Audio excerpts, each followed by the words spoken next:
Welcome to the My Blockchain Island podcast. For all the latest info on DLT, blockchain, startups, Malta, and beyond. Here's your hostess, Carla Marie.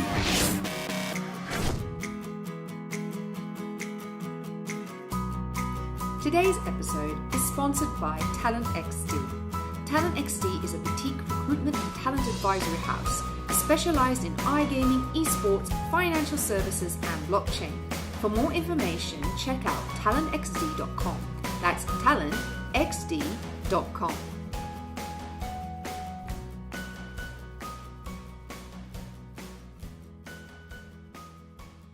Hello blockchain peeps, and welcome to yet another episode of My Blockchain Island. Today I'm here with Alex Borg from the MITA Innovation Hub. Alex is responsible for heading up the YouStartit program. Alex, welcome. That's right. Hello, nice to be here, to be your guest. Yeah, well, you and I have lots of conversations, and I'm really excited about today because we get to talk about my passion, which we both know, startups and innovation, and you're in the center of it all. So tell me, just to give our listeners a little bit of insight, can you just give us a little bit of a background, like what is MITA? Okay, so MITA stands for Malta IT Agency. Mm-hmm. So essentially what MITA does is service public administration and government organizations in terms of IT and IS projects and services. Basically, it's an organization that's a one-stop shop for all government organizations, and we provide everything from email to internet to taxation systems, healthcare, education, wide area connectivity to government. Cool. And the YouStartit is your baby. Yeah, I suppose. Yeah, you can say that. We kicked off this program targeting specifically tech startups, and we've been running now already 3 calls, 3 intakes essentially, and we now have our 4th one, which is already underway. I mean, right now the applications are open. Great. And the intake will happen in November, beginning of November. Cool. Okay, so one thing I think that we really need to explain to listeners before we go any further is, what is YouStartit? What are we trying to? What is MITA Innovation Hub trying to achieve with your YouStartit, and what does it consist of? Okay, so YouStartit is basically we branded it YouStartit, just to give it a name, and it's a great name. Yeah. So in fact, it's a play on words. YouStartit, and then the IT stands for information technology, since we're an IT agency. Fantastic. So YouStartit is a fixed-term cohort-based program. Fantastic. So how long does it go for? The program itself lasts 4 months, 16 weeks, and that means the startups start together and they end the program together as one group. So we give them a pre-seed of 30,000 euros. Is this new one? Is this YouStartit 4? Yeah, that's YouStartit 4. Yeah, okay. Because we've increased it. It from, it was previously 22,000, of which 15,000 was cash. Mm-hmm. Now we've upped it. So now it's 30. It's 20. It's 30, of which 20,000 is cash. Okay. It's a cash grant. And the other 10 is. And the other 10 is services. Our own services, basically. Our own access to the co-working space, our own mentorship, our own services, third-party services, I imagine. And then over and above that, there are third-party services, perks and supporting partners, such as PwC, Ganado. We also had Grant Thornton helping out last time as well, and they provide support for perhaps what I call one of the necessary evils for a startup when they have to formalize into a business undertaking, and that is that's also a good. Yeah, I think that's a good point as well. I mean, I as I understand, a lot of the companies that came through YouStartit 3 weren't incorporated yet. Yeah. So you had literally like bedroom entrepreneurs almost that needed the guidance and nurturing to get them right through to becoming actual companies. So do you want to just explain the life stage of the startup that you see and you maybe want in the program? Yes, YouStartit, though we did have a couple of kind of growth stage startups in the last program. That was a conscious decision actually that we took for tactical purposes. But YouStartit targets primarily early stage startups, as you said, bedroom startups. Now this can vary. I mean, it can be a startup with just an idea, and perhaps they just engaged in validation. But it often happens that the startup actually already have a prototype, very basic prototype, which they then have to continue with the validation, possibly even pivot as well. So that is essentially the main market. It's early stage, and obviously we're open to startups from anywhere really, not just. So this is a good point as well. This is a great point as well. It's not just local, and I think how many international applicants had you? We got applications from 19 different countries, including Malta, which means we had a number of applications, quite a large number from MENA countries, Middle East and North Africa. Then Macedonia, Netherlands, Poland, Italy. Wonderful. Yeah, wonderful. Really broad reaching. And how many startups ended up in final selection? So I got a bit confused because I know we had a couple of dropouts. Yeah. But that happens, right? Yeah, it happens. It's lots of people systemic, kind of. yes. I mean, that's just the nature of the startup world, I guess. It's just systemic. like, some people. Some people think that that's what they want to do, and it's during these type of programs that they realize, well, maybe this isn't what I really want to do. So that's fair enough. It's normal, yeah. So right now, our current, the cohort that has just completed the program, we had Polish, Latvian, Italian, 2 Maltese, and that's it basically. Great. 5. Nice. There's maybe some. Did I mention the Polish? Yeah. Yes. Yeah. And really quite different because we had two of them focusing on medtech, medical field. Yeah. Actually, very, very interesting ideas. One of them are actually being approached by some big investors. Right. The ones they have an idea which is based on solving a problem for people, visually impaired people. They have special glasses, and which through virtual reality they help you recreate the contours of people who just have that little bit of eyesight left, and they have a brilliant solution. So nice. So when it comes to these companies, they obviously go through the call, so they apply to the program, and right now you have another call that's open, and you said that's closing in? So the applications close on the 10th of September. 10th September. Yeah. And the process then is you guys select the ones that you feel are, how does it work? Yeah, so the way it works is we use the F6S platform. We usually shortlist.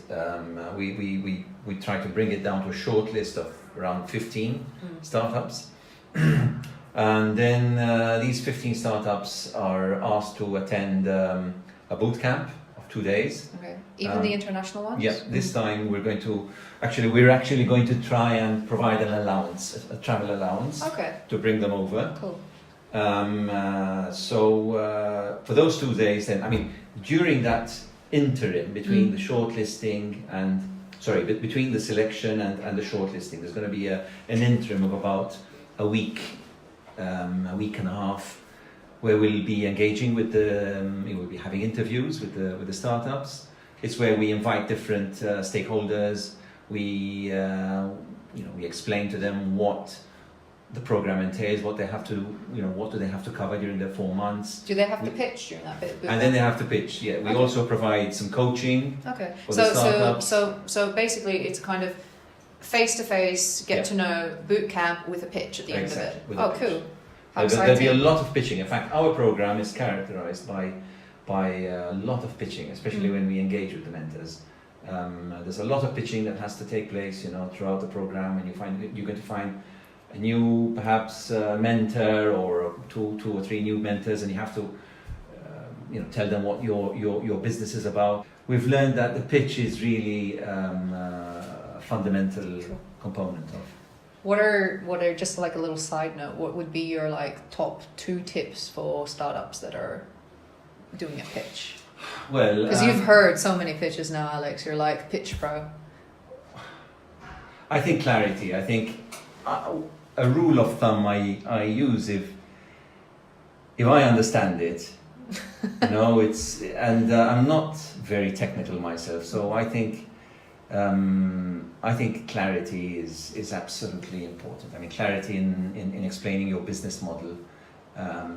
Usually, if it's not well explained, I think clarity is a very important aspect. There are so many others, but I think rehearsing is very important. Learning your pitch, rehearsing it. It has to come out, nearly automatically. Nothing is worse than a read pitch deck, a presentation that's read off a screen. I think it just like ends up so robotic. Exactly. Yeah. Exactly. I agree. That's a good point. And it's amazing. That is one of the weakest. Weakest points. Yeah, it's one of the because. We had the startup in the last program. They were, really good, very strong technically. They knew their stuff really well, but they were academics, Yeah. So it was very interesting to see the transformation. How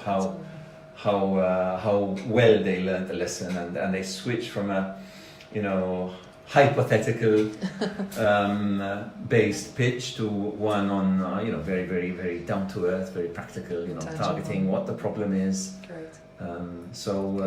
Yeah.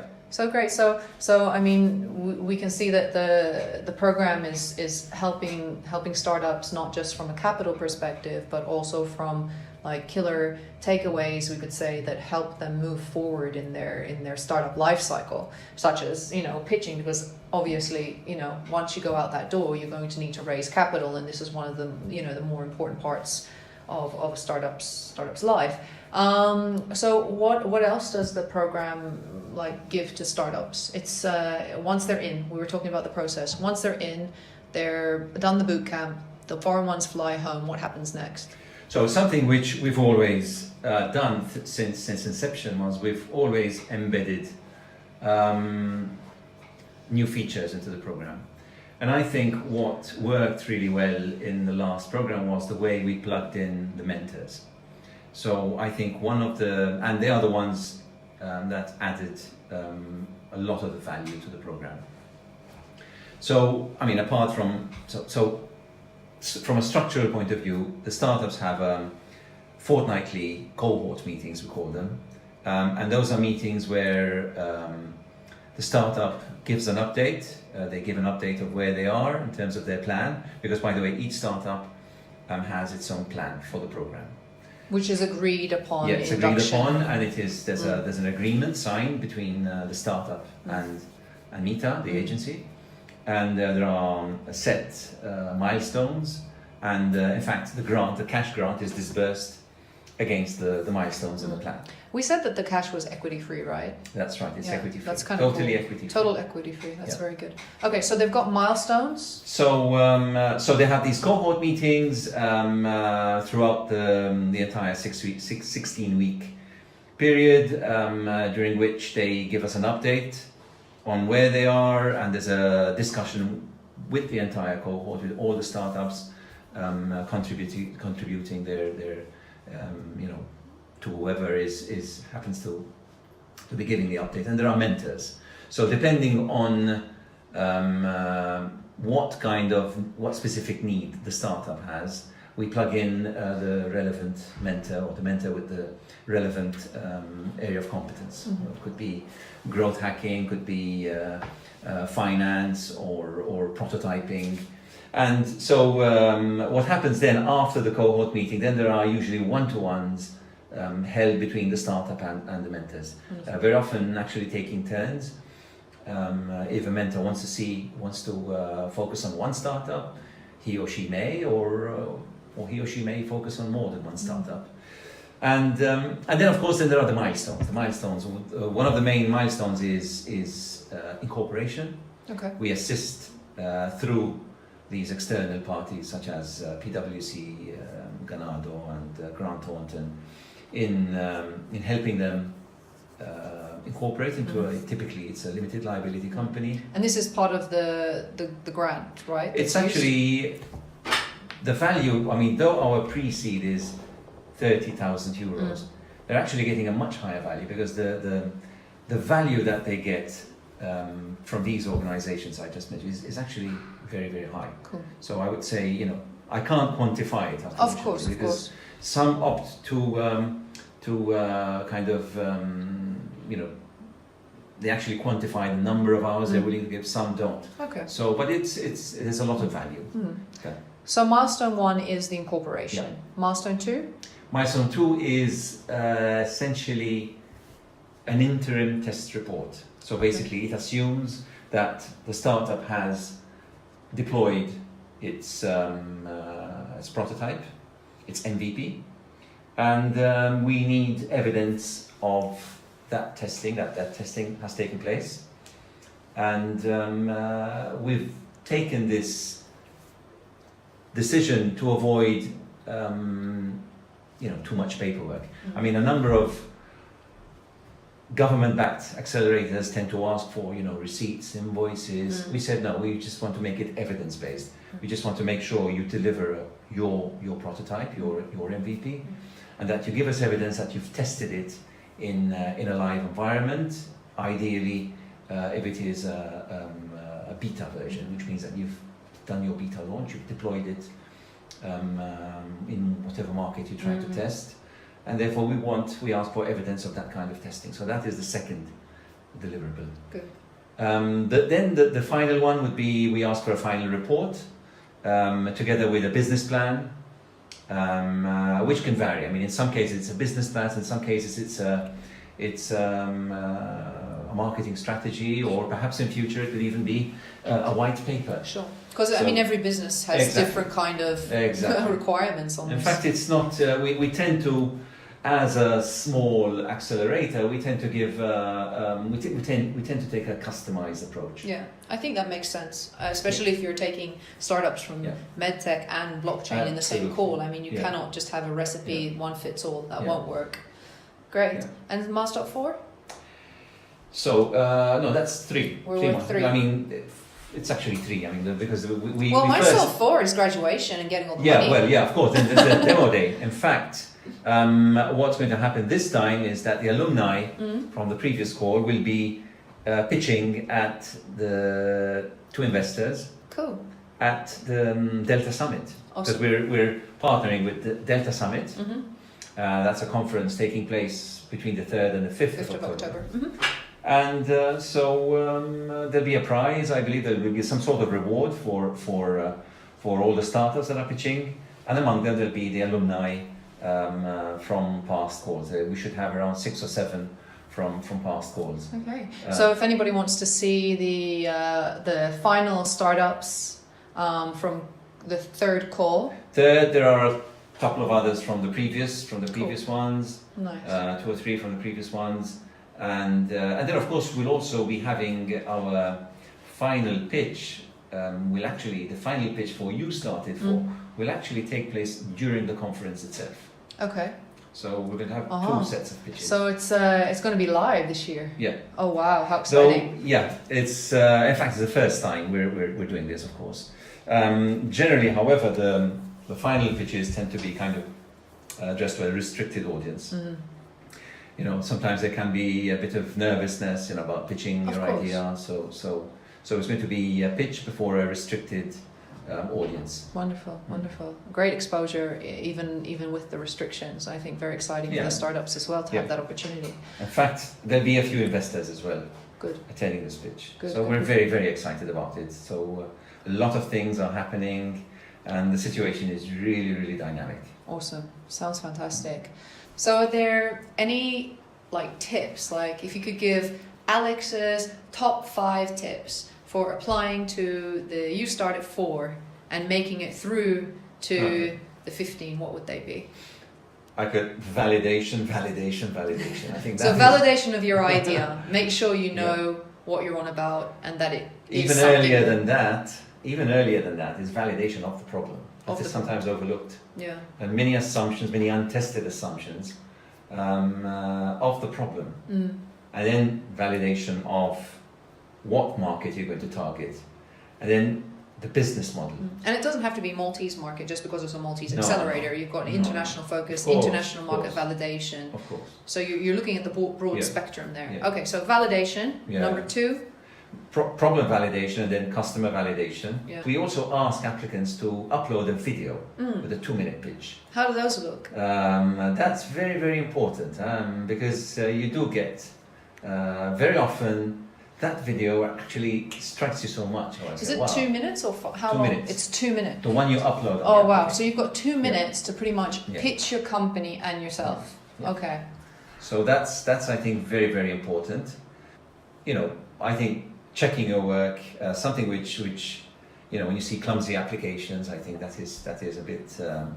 It kind of shows that you haven't been doing your homework properly. I think checking your application, making sure that you've done all your background research. How long does the application process take?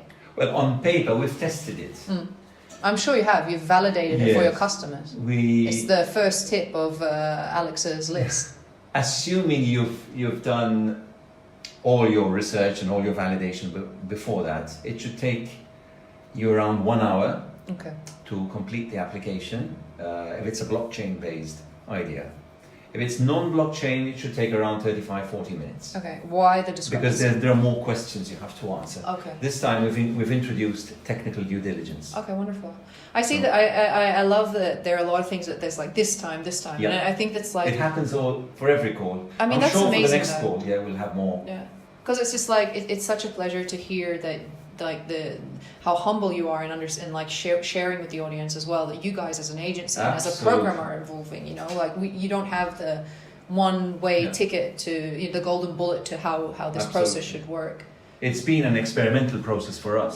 Actually, something which I've really learned, and I think maybe sometimes overlooked, is that even when you come to in a mentor-mentee relationship, it is not a unidirectional relationship. It's the mentors that sometimes learn from the mentees. Absolutely. That is amazing. That is something which I myself have. I've learned so much in doing this program. So I think that has been a very, very important learning, especially. Wonderful. So and I'm sure it is the same for our network of mentors. Absolutely. So, how do startups? How do startups apply? Where do they need to go? So our website is very short. We did it purposely. It's mih.mt.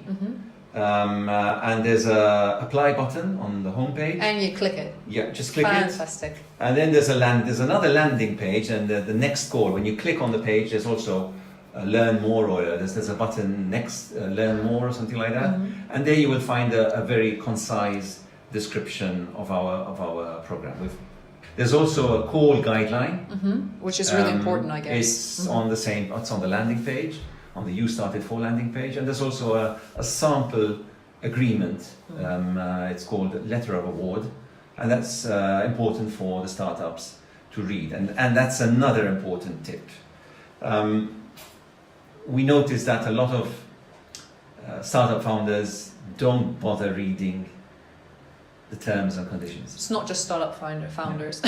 Yeah, probably. Lots of people don't bother reading. Probably them. I did the same when I applied for my loan. When I went to the bank many years ago. So I don't think it's just startup founders. Yeah, but I do agree. I mean, you are signing up to something here that's a absolutely. 4-month commitment. You're getting equity-free money. Yeah. Give yourself an extra hour to read through things and clarify. And if people want to get in touch about questions, how do they go about it? Is your team available through an email or through a Facebook page or somewhere where they can reach out and ask questions? Yeah. Or So they can send an email to innovationhub.mita@gov.mt. Wonderful. And I'll So put that's those one in the email. show notes. And there are also frequently asked questions Oh, wonderful. on the website. And as I said, there's a call guideline which they could read. We try to do everything as concisely as possible, but we're really just an email or a phone call away. So I don't remember the phone call the phone number by heart. We don't need to. Okay. It's the days of the internet. You just click buttons and calls happen. Exactly. Wonderful. Okay, wonderful. So if any of our listeners are startups, early stage, interested specifically in blockchain, but also other areas this year? We're open, blockchain, but also any emerging technology. Okay. It could be Internet of Things and immersive technologies and I fancy seeing some Internet of Things blockchain applications. That would be awesome to see. Yeah. Okay, so any startups that are interested in, early stage startups interested in 30,000 euros, equity free, interested in the Maltese ecosystem, want to get the wheels going with their startup and their team, definitely check out the mih.mt website, and Alex and his team are very helpful. You can trust me on that. The wonderful team. Alex, thank you so much for joining me. It's been a pleasure. Wonderful. Yeah. So listeners, don't forget to rate us and share our show. The more people, the merrier. And we will see you next week.